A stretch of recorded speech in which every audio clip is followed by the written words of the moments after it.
안녕하십니까? 안녕하세요.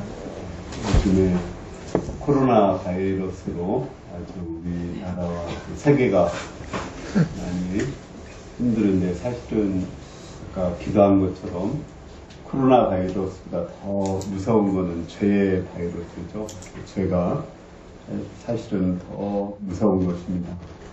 우리가 남에게 감염을 시키는 것도 좀 그렇고, 감염을 받는 것도 그렇습니다. 항상 조심하고 또 청결하고 거룩하고 깨끗하게 살아야 되는 것을 배울 수 있습니다. 오늘 말씀의 제목은 상이 큰 사람입니다. 요절 말씀은 35절 말씀인데 35절을 같이 읽어보겠습니다. 시작. 오직 너희는 원수를 사랑하고 손해하며 아무것도 바라지 말고 구워주라. 그리하면 너희 상이 클 것이라. 또 지극히 높으신 이의 아들이 되리니 그는 은혜를 모르는 자와 악한 자에게도 인자하시니라. 우리는 살면서 여러 가지 상을 받습니다. 초등학교 때 개근상, 우등상을 비롯해서 또 연예인들이 연말이 되면 연예 대상을 받기도 하고, 또 국가에서 주는 가장 큰 상인 대통령상을 받기도 합니다. 저는 오늘 말씀 준비하면서 생각해 보니까 별로 상 받은 게 없는데, 초등학교 때 면장상, 중학교 때 면장상, 면장상이면 그 당시는 한 4등인가 3등인가 그런 사람에게 주었던 기억이 납니다. 그러나 그러한 상보다 더 큰 상은 지극히 크신 하나님의 상입니다. 오늘 말씀에는 하나님께서 주시는 상이 나옵니다. 어떤 사람이 하나님의 상을 받을 수 있을까? 또 하나님의 주시는 상은 도대체 어떤 상일까? 이 두 가지를 배울 수 있습니다. 27절에서 30절을 우리 한번 같이 읽어보겠습니다. 시작. 그러나 너희 듣는 자에게 내가 이르노니 너희 원수를 사랑하며 너희를 미워하는 자를 손해하며 너희를 저주하는 자를 위하여 축복하며 너희를 모욕하는 자를 위하여 기도하라. 너희 폐함을 쓰는 자에게 저 폐함을 돌려드리며 내 겉옷을 빼앗는 자에게 속옷도 거절하지 말라. 내게 구하는 자에게 주며 내 것을 가져가는 자에게 다시 달라고 하지 말라. 본문에 보면은 우리의 원수가 나오죠. 또 우리를 미워하는 사람도 나오고, 저주하는 사람, 모욕하는 사람, 뺨을 치는 사람, 또 겉옷을 빼앗아 가는 사람, 또 우리에게 계속 구워달라고 구하는 사람, 내 것을 말도 하지 않고 가져가는 사람이 나옵니다. 이런 사람들을 여러분들이 당하면 어떻게 하시겠습니까? 우리는 본성상 원수나 미워하는 자는 같이 미워하고, 저주하는 자는 나도 같이 저주하고, 모욕하는 자를 모욕하고, 뺨을 치는 자의 뺨을 치고, 겉옷을 빼앗으면 나는 상대방의 속옷까지도 빼앗고, 돈을 꾸고서는 안 갚는 자에게는 구워주지 않고, 또 내 것을 그냥 가져가면 나도 그 사람의 것을 가져오고 싶은 것, 이것이 인지상정입니다. 그런데 오늘 말씀에 보면 예수님은 그 반대로 하라고 말씀하십니다. 예수님은 원수나 미워하는 자를 사랑하고 저주 모욕하는 자를 축복해주고, 뺨을 치고 겉옷을 빼앗고 구하고 가져가는 자에게 적극적으로 주고 다시 달라고 하지 말라고 하십니다. 어떻게 보면 되게 바보 같은 짓이고 엄청나게 손해가 나는 짓입니다. 어떻게 이렇게 우리가 살 수 있습니까? 근데 그 답이 31절 말씀에 있습니다. 우리 31절 말씀을 읽어보겠습니다. 그 다음 31절이 없나요? 31절이 없는가 보네요. 예, 제가 읽겠습니다. 남에게 대접을 받고자 하는 대로 너희도 남을 대접하라. 여기 보면 원수를 사랑하고 선대하고 축복하면 하나님이 그대로 내가 대접한 그대로 나에게 대접해 주신다고 말씀하십니다. 결국 원수에게 잘 해주라는 것은 결국 내가 잘 대접받기 위해서 하는 것입니다. 만약에 잘 대해주는 사람한테 내가 잘 대해주면 내가 받을 상은 없습니다. 서로 주고받는 것이기 때문에. 그런데 나를 미워하고 또 나를 악하게 대하는 사람을 내가 잘 대해주면 내가 잘 대해준 거에 대한 상이 하나님이 그대로 나에게 주신다는 말씀입니다. 하나님은 내가 잘 대해준 것에 대해서 잘 대해줄 뿐 아니라 보너스로 더해서 더 많이 풍성하게 주십니다. 그러므로 상대방이 핍박하고 미워하는 것은 내가 이때 정말 하나님의 상을 받을 수 있는 절호의 찬스다 이렇게 생각하고 그 사람을 잘 대해줘야 됩니다. 그러면 나를 괴롭힌 원수에 대해서 이 원수를 갚아야 될 거 아니에요? 그 원수는 어떻게 갚습니까? 성경에 보면 원수 갚는 것은 하나님께서 내게 있다. 내가 갚을 것이라고 말씀하십니다. 그러니까 원수 갚는 것은 하나님께 맡기고 우리 손으로는 피를 흘리지 말라고 말씀하십니다. 하나님이 내가 원수 갚는 것보다 더 정확하게, 완전하게, 또 완벽하게 원수를 갚아주십니다. 원수를 사랑한 가장 대표적인 예가 다윗이라고 저는 생각됩니다. 제가 주의 말씀에서 다윗에 대한 예를 많이 듭니다. 제가 사무엘상하를 공부해보면 다윗이 너무 정말 좋습니다. 이 다윗을 시편을 공부하고 다윗을 또 공부해보니까 다윗의 마음이 너무 아름답고 하나님이 사랑하는 사람처럼 생각이 됩니다. 사울은 다윗을 죽이고자 창을 던졌고 군사를 풀어서 잡고자 했습니다. 사울은 다윗을 선대한 제사장 85명을 죽였습니다. 그러나 다윗은 사울을 선대합니다. 사울을 죽일 수 있는 두 번의 기회에 사울을 살려주었습니다. 뿐만 아니라 사울이 죽었을 때 금식하면서 슬퍼했고 또 사울을 조상하는 그 시를 써가지고 전 이스라엘에 반포해 주었습니다. 시편에 보면 사울이 죽었을 때 마치 어머니가 죽었을 때 슬퍼하는 것처럼 그렇게 고골 했다고 말씀하고 있습니다. 사울의 후손 중에 하나 남은 사람이 절뚝발이 무비보셋인데 그를 초청해서 자기 방에서 자기와 함께 식사하게 도와주었습니다. 이렇게 사울을 선대하자 그 사울을 선대한 모든 복이 다윗에게 왔고 거기에 플러스 시켜서 더 많은 하나님의 복을 주셨습니다. 그리고 다윗을 그렇게 괴롭힌 사울에 대해서는 하나님이 어떻게 하셨습니까?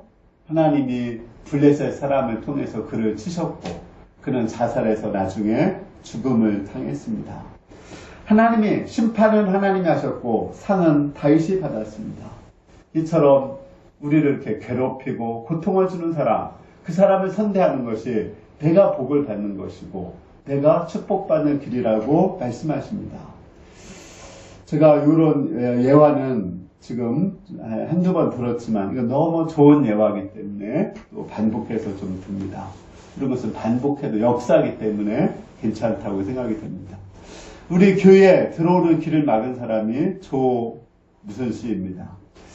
여러분들도 잘 알 것입니다. 저는 그분이 길을 막자 어떻게 하나님의 교회에 들어오는 길을 막을 수 있는 거예요.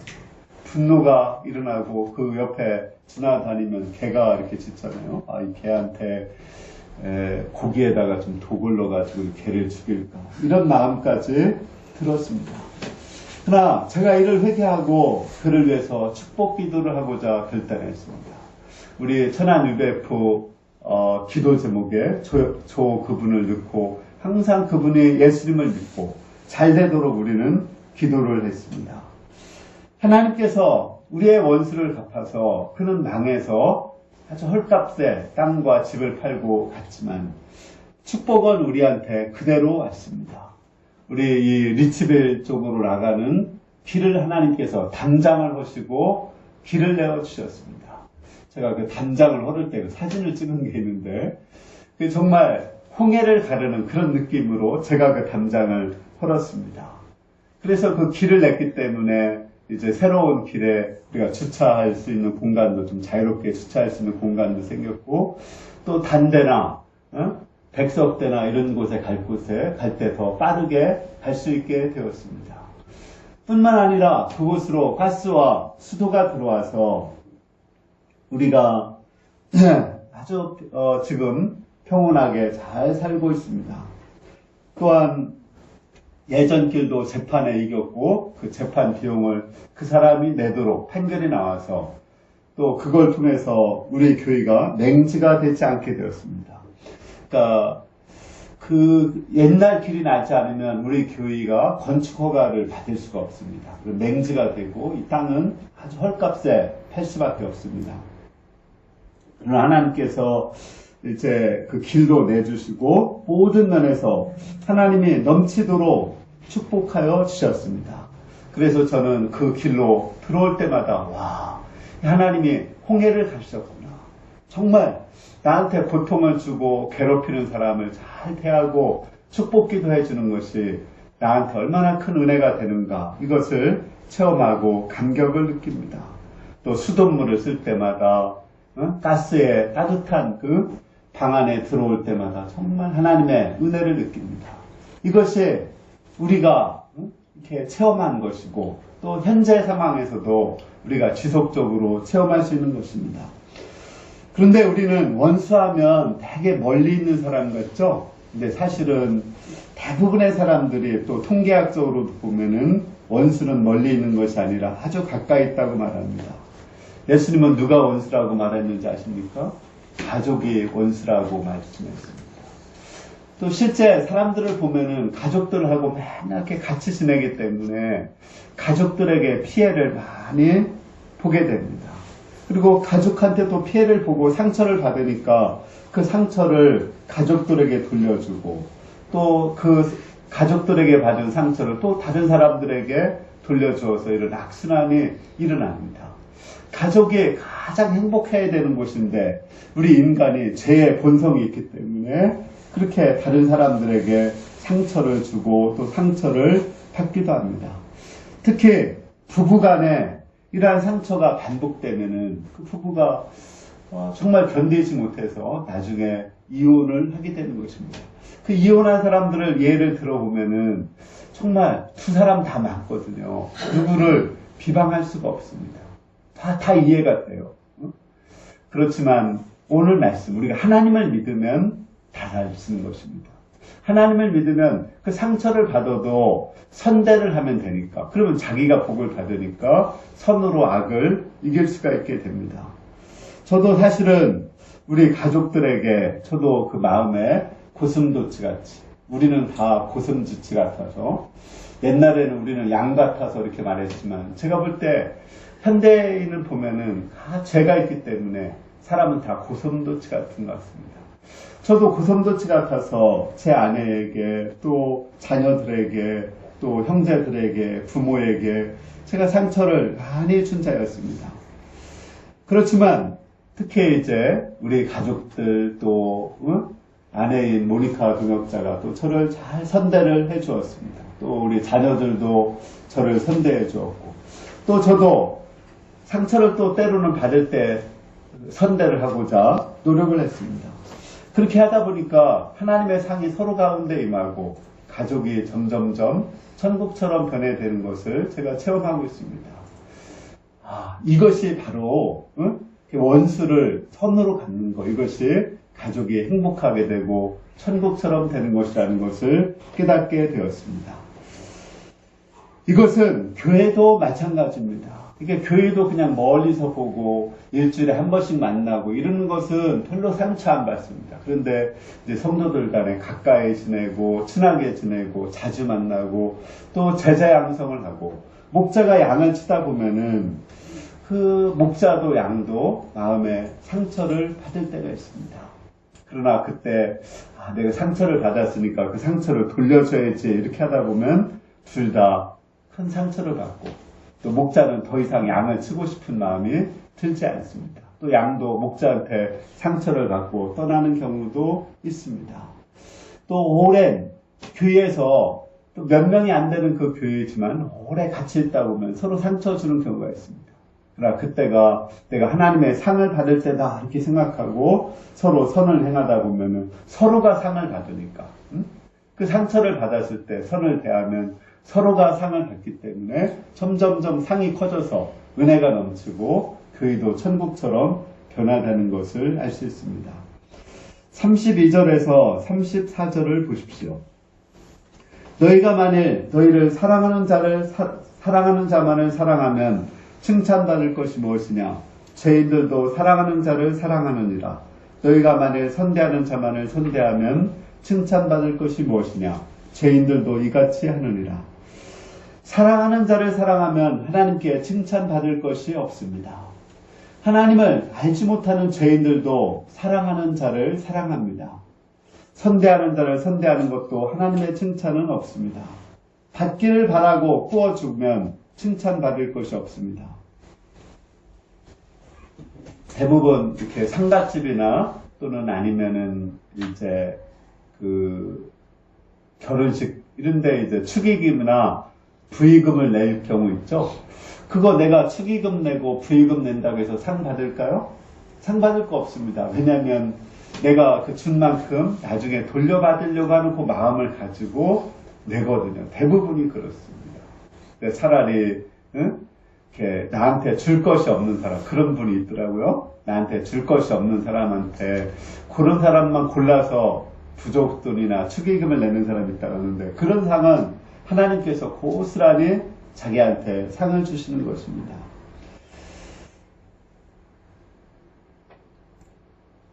우리가 받을 것을 기대하고 또 좋은 것을 줬으니까 나도 준다고 하면 그것은 하나님의 상이 없습니다. 그러나 우리가 나를 미워하는 원수를 사랑하고 나를 박대하는 자를 선대하면 하나님의 칭찬을 받고 하나님의 상을 받습니다.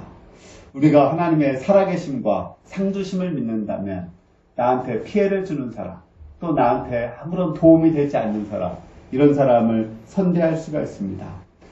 그러면 미워하는 자를 선대하는 자에게 주시는 하나님의 상급이 무엇일까요? 오늘 요절 말씀 35절과 36절입니다. 한번 같이 읽어보겠습니다. 35절, 36절. 시작.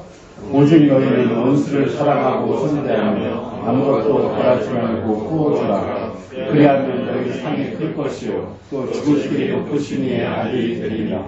그는 은혜를 모르는 자와 악한 자에게 응자하리라.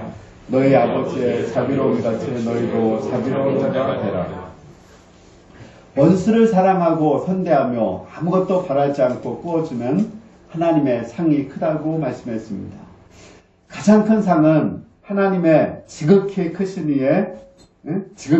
하나님의 아들로 인정받게 된다고 말씀하셨습니다. 왜냐하면 우리 하나님은 은혜를 모르는 자, 악한 자에게도 인자로우신 분이십니다. 하나님은 은혜를 모르는 자, 악한 자에게도 햇빛을 비춰주시고 비를 내려주시는 분이십니다. 그 비를 하나님을 믿는 사람, 또 선을 행하는 사람만 골라서 이렇게 비를 내리지 않죠. 햇빛도 골라서 주지 않습니다. 그러니까 모든 사람들에게 하나님이 은혜를 베풀듯이 우리도 은혜를 모르는 사람, 악한 자도 사랑하면은 우리가 하나님의 자녀, 성품을 가졌다고 인정받아서 하나님의 자녀가 받는 축복을 받게 됩니다. 특히 오늘 말씀에서 은혜를 모르는 자를 사랑하시는 하나님이 저는 되게 은혜가 되었습니다. 사실 우리가 UBF고 학생들 역사를 섬깁니다. 학생들 이렇게 양을 많이 치다 보면 사실은 은혜를 모르는 사람들이 정말 많습니다. 그리고 또 은혜를 많이 받고 또 사랑받고 대부분 남는 사람보다는 가는 사람들이 훨씬 더 많습니다. 그리고 어떤 사람은 은혜를 많이 받았는데 오히려 가서 은혜를 악으로 갚는 사람도 있습니다. 이런 걸 생각하면 우리는 이제 목자하기 힘들다, 사랑하기 힘들다 이렇게 해서 그 사랑하고 싶은 마음이 없어질 수도 있습니다. 그러나 오늘 말씀을 보면 하나님은 은혜를 모르는 사람을 사랑하고 또 우리도 은혜를 모르는 사람을 사랑하면 오히려 우리가 하나님의 자녀로 인정받고 하나님의 자녀로 대우받게 된다는 것을 알 수 있습니다. 우리는 여기서 원수를 사랑하는 자에게 주시는 하나님의 가장 큰 상급이 지극히 높으신 이의 아들이 되는 것, 지극히 높으신 하나님의 자녀가 되는 것임을 알 수가 있습니다. 지극히 높으신 이의 아들은 누굴까요? 예수님이죠. 성모 마리아가 예수님을 잉태했을 때 천사가 와서 이렇게 했습니다. 네가 지극히 높으신 이의 아들을 잉태할 것이다. 이렇게 예언했습니다. 결국은 우리가 원수를 사랑하고 은혜를 모르는 자를 사랑한다면 내가 예수님처럼, 하나님의 아들인 예수님처럼 대우를 받게 된다는 말씀입니다. 그리고 우리가 지극히 높으신 하나님의 아들로 인정을 받게 된다고 말씀하십니다. 저는 하나님이 정말 이렇게 하나님의 아들로 인정받는다, 이것이 추상적으로는 와닿는데 좀 구체적으로는 와닿지를 않았습니다. 이게 그냥 뭐 하나님의 아들이니까 하나님이 보호해 주시겠지, 응? 또 우리 기도 들어주시겠지, 또 뭐 천국에 죽으면 천국 가겠지, 이런 정도로 이렇게 이해를 했습니다. 근데 어떤 분이 한 가지 예화를 들어서 자녀된 축복을 이렇게 얘기를 하는데, 아, 정말 그렇구나, 정말 실감 있게 제 마음에 와 닿게 되었습니다. 그분이 예화 들은 이야기는 이런 것입니다. 아이들이 친구를 데리고 집으로 갈 때, 야, 우리 아버지 집에 가자, 이렇게 얘기하는 아이들은 없다는 것입니다. 아이들에게 뭐라고 그래요? 우리 집에 가자. 왜 우리 집에 가자고 하느냐는 거죠. 자기가 그 집을 사는데 돈 한 푼 보태지 않았는데 우리 집에 가자, 이렇게 얘기한다는 거예요.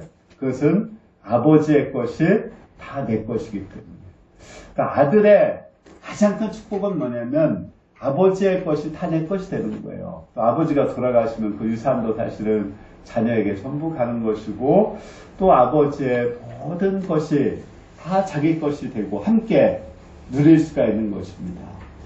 그렇습니다. 하나님의 자녀가 되는 가장 큰 축복은 하나님의 것이 다 내 것이 되는 것이고, 내 것은 다 하나님의 것이 되는 것입니다. 근데 성경에 보면 예수님도 그 요한복음 17장에서 기도할 때 하나님께 아버지의 것은 다 내 것입니다, 내 것은 다 아버지 것입니다, 이렇게 기도를 했습니다.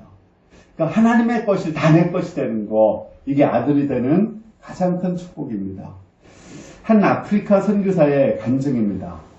이 아프리카 사람들은 굉장히 위대한 부족인데, 제가 어느 부족을 들었는데 잊어버렸습니다.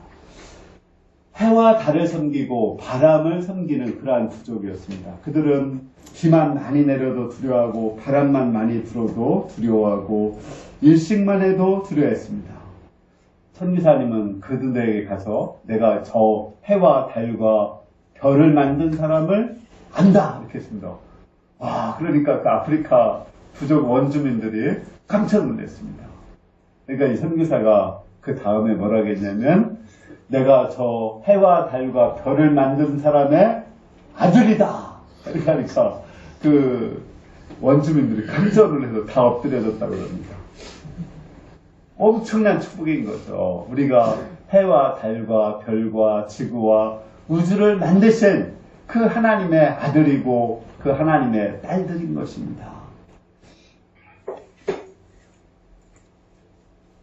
그렇습니다. 우리가 이 천지를 창조하신 하나님의 아들이고 딸들입니다. 그리고 하나님이 천지 만물을 다 소유하고 계신데 그 모든 것이 다 우리의 것이 되는 것입니다.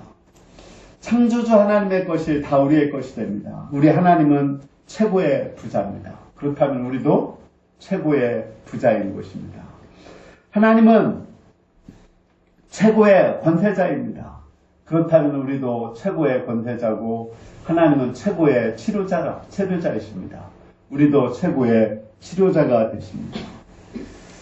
하나님은 새하늘과 새 땅을 창조하신 분이십니다.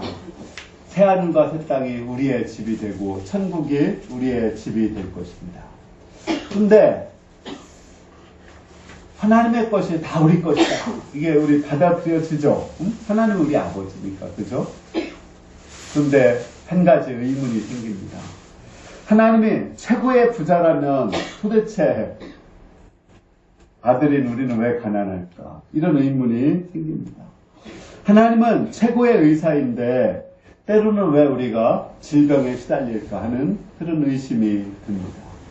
왜 그럴까요? 저도 이것도 고민을 하면서 생각을 해봤습니다. 그것은 우리가 감당할 만한 믿음이 없어서 주시지 않는 것입니다. 예를 들어서 강의사 은혜 목자가 어린 하람이에게 자신이 가진 모든 돈을 다 하람이한테 줄 수 있습니까? 하람이는 명절에 세뱃돈 10,000원을 받았는데 줬는데 그냥 받고서 확 집어 던지고 놀아요. 근데 세뱃돈 10,000원도 10,000원의 가치도 모르는 사람한테 어떻게 통장을 주고 어떻게 집 문서를 줄 수가 있습니까? 그러니까 얘가 성장하기까지는 세뱃돈 받은 것도 그냥 엄마가 통장에 넣어놨다가 나중에 커서 이제 돈을 쓸 줄 알고 돈의 가치를 알면은 그때 주게 되는 것입니다. 마찬가지로 하나님은 우리에게 감당할 만한 믿음이 없어서 축복을 주시고 싶어도 우리에게 주실 수가 없는 것입니다. 우리가 지난주 배운 것처럼 하나님이 우리에게 돈을 주시고 건강을 주시면 하나님을 더 열심히 찾아야 되는데 솔로몬처럼 하나님을 떠나서 우상을 숭배합니다. 근데 다윗처럼 이렇게 여러 환난을 주고 사울왕을 통해서 압살롬을 통해서 환난을 주면 하나님을 점점 더 열심히 찾습니다. 이게 인간의 본성입니다. 여러분들이 아버지라면 돈을 줘야 되겠습니까? 가난하게 해야 되겠습니까? 아니면 건강을 줘야 되겠습니까? 병을 줘야 되겠습니까? 이것이 바로 하나님의 고민인 것입니다. 우리가 물질을 풍요롭게 주어도 또 건강하게 하셔도 그 병들 때보다 가난할 때보다 하나님을 더 사랑한다면 그렇다면 하나님은 더 넘치도록 우리에게 주실 것입니다. 그 문제는 하나님은 우리에게 풍성하게 주기를 원하는데 우리가 받을 만한 그릇이 못 되는 것입니다. 정말 더 하나님이 축복을 주면 주실수록 더 하나님을 사랑하고 더 하나님을 사랑한다면 하나님은 더 풍성하게 물질을 주시고 또 건강도 주십니다.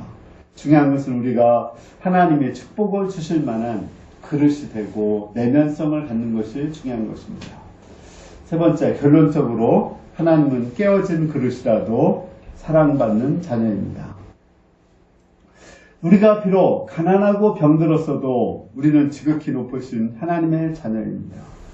우리는 하나님의 자녀라는 자긍심을 가지고 살아야 됩니다. 거지 왕자라도 비록 거지라도 왕자인 것입니다. 50,000원짜리는 구겨져도 편의점에 갖다 주면 50,000원어치 물건을 살 수가 있습니다. 이디오피아의 김태훈 선교사의 이야기입니다.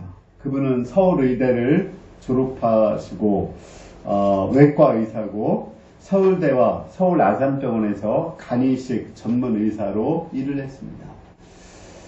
그가 의사로 있을 때 7개의 대학병원에서 교수로 와달라고 제의를 받았습니다. 그런데 마음에 내가 젊었을 때 선교사로 쓰임받고 싶다. 늙어서 하나님께 쓰임받기보다는 젊어서 자비량 선교사로 쓰임받고자 보건복지부를 통해서 이디오피아에 선교사로 나갔습니다. 근데 선교사로 나갔는데 거기서 한 1년 지나서 파킨슨병에 걸렸습니다. 파킨슨병이 뭔가 저도 잘 몰라서 이번에 찾아봤습니다. 파킨슨병은 처음에는 떨림이나 굳어짐이 한쪽 팔이나 다리에만 나타나다가 나중에는 양쪽 팔다리에 나타납니다. 그러다가 넘어질 듯이 비틀거리고 혼자서 잘 일어나지 못하고 이제 보조기구를 필요로 하게 되고 나중에는 누워서만 지내가 되는 병입니다. 선교사는 자녀 3명이 있는데 앞으로 나는 어떻게 하는가 걱정이 되었습니다.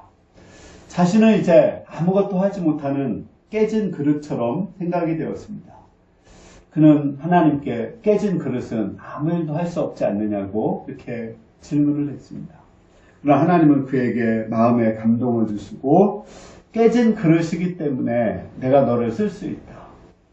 또 깨진 그릇이기 때문에 네가 잘해서 너의 능력이 나타나는 게 아니라 너를 통해서 하나님의 능력을 부어주시고 하나님의 영광을 나타낼 수 있다는 그러한 감동을 주셨습니다. 그래도 그는 깨진 그릇인데 내가 어떻게 쓸 수 있는가 반문을 하며 다시 한번 하나님께 질문을 하는 기도를 했습니다. 그때 하나님께서는 내가 가장 사랑하는 내 아들 예수님도 십자가에서 깨진 그릇이 되겠다고 깨닫게 도와주셨습니다. 예수님이 깨진 그릇이 됐기 때문에 네가 예수님을 믿고 네가 치료받고 네가 건강하게 되지 않았느냐, 네가 부유하게 되지 않았느냐고 말씀하여 주셨습니다. 마찬가지로 네가 깨진 그릇이 되기 때문에 너를 통해서 하나님의 영광이 나타날 뿐 아니라 이디오피아의 많은 사람들, 병든 사람, 고통받는 사람들이 위로받고 그들이 구원을 받을 것이라는 비전을 주셨습니다. 그가 깨어진 그릇처럼 된 것도 그것도 비록 하나님의 아들이지만 때로는 하나님의 아들을 깨진 그릇처럼 또는 병들게도 하셔서 하나님의 영광을 나타내고 또 그를 통해서 복음을 증거하십니다. 마치 우리 예수님이 십자가에서 깨진 그릇이 된 것처럼 우리가 때로는 깨진 그릇이라도 내가 하나님의 자녀라는 확신과 자존감을 잃지 말아야 됩니다.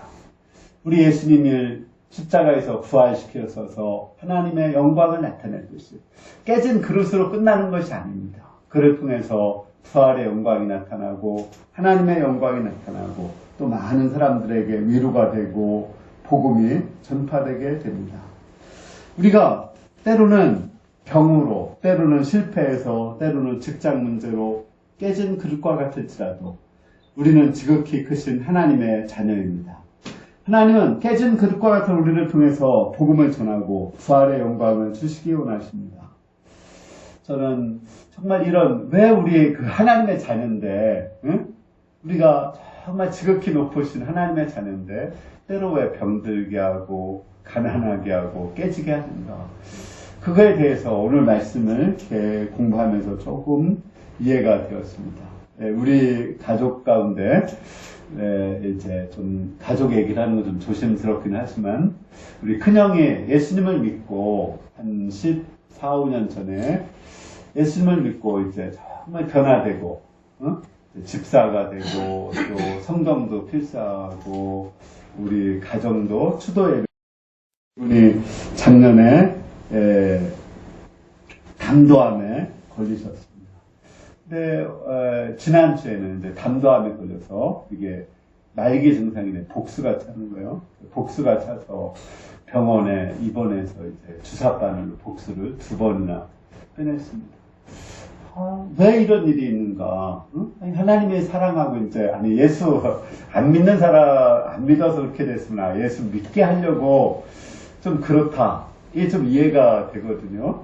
근데 이제 예수 믿는데 또 예수님 잘 믿고 하나님을 사랑하고 뭐 죄를 짓거나 이런 것도 아닌 건데 왜 담도암에 걸려서 이렇게 고통을 하는가?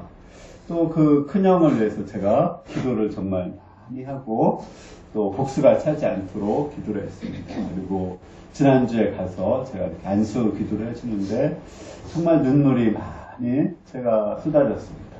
근데 이 말씀을 준비하면서 하나님은 그를 통해서도 비록 깨진 그릇과 같지만 그를 통해서 더 큰 부활의 영광을 보여주시고 또 그를 통해서 깨진 그릇과 같이 또 질병으로 고통하는 많은 사람들에게 위로를 주고 힘을 주고 오히려 복음을 전하고 또 우리 가족들에게도 복음을 전하게 하고자 하는 하나님의 섭리가 있다는 것을 깨닫게 되었습니다.